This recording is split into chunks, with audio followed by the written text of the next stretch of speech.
Guys bank Nifty ভাল এটা setup বনাই আছে যদি এই ট্ৰেড লাইনডালৰ তলত ক্ল'জ কৰে ন এই ৰেড কেণ্ডেলডালে তো তলফালে বহুত ডাঙৰ মুভমেণ্ট এটা আহিব পাৰে। মই এটা ট্ৰেড লোৱাই আছে এইটো 80 to 81 ৰুপি প্ৰফিট দি আছে কি হয় চাওঁ বাৰু। ধুনীয়া এডাল ইয়ামেৰ পৰা ধুনীয়া ৰিজেকশ্যন কেণ্ডেল যদি ক্ল'জ কৰে এইখিনিত তেনেহ'লে ভাল এটা প্ৰফিট দিব। জাষ্ট ট্ৰেড লৈছোঁ এইটো। বাকী এইফালে এখন হ'ল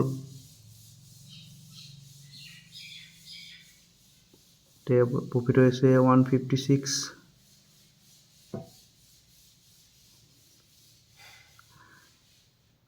এডালটো ধুনীয়া ভাল কেণ্ডেল ক্ল'জ কৰিছে একদম মানে এতিয়া ওপৰ কেণ্ডেল ইএমআইৰ পৰা ধুনীয়া ৰিজেকশ্যন কেণ্ডেল ক্ল'জ কৰিছে এডাল পূৰা ইয়ালৈকে আহিব পাৰে ইয়ালৈকে প্ৰাইজ একশ্যনটো ধুনীয়াকৈ শ্ব' কৰি আছে। এতিয়া প্ৰফিট হ'ল 323 চাওক কিমান বুক কৰিব পাৰোঁ। ভাল কেণ্ডেল বা এটা স্পাইক লাগে।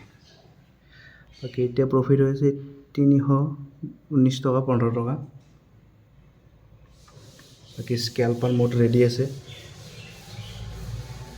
বাই চেল।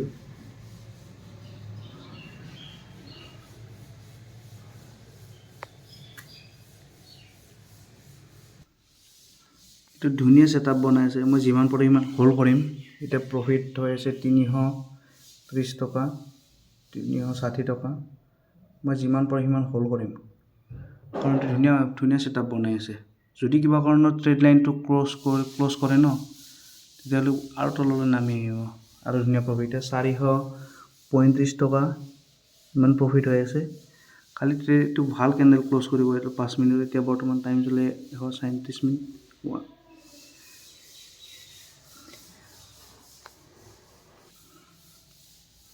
বৰ্তমান ইয়াত প্ৰফিট হ'ল 390 মান হৈ আছে।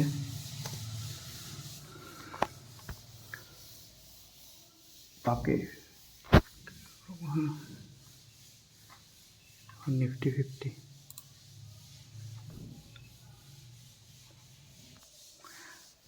প্ৰফিট হ'ল 500 টকা প্ৰফিট দেখাইছিল ইয়াত।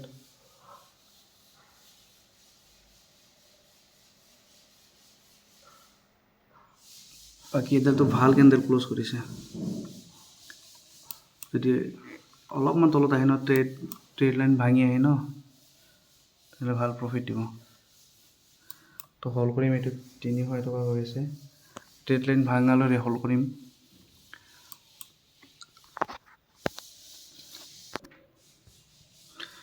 নিফটি ফিফটিটো পূৰা ভাল মুভমেণ্ট কৰি আছে।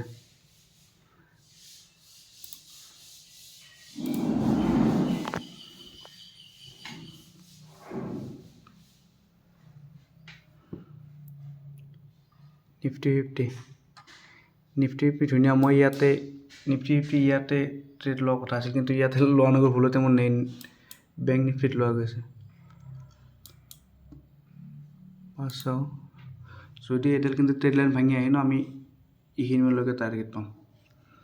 বাকী ষ্টপ লছ হৈছে মোৰ এইখিনি যদি ইয়ালৈকে আহে নেক্সট কেণ্ডেলডাল ইয়াৰে হাইটো ষ্টপ লছ।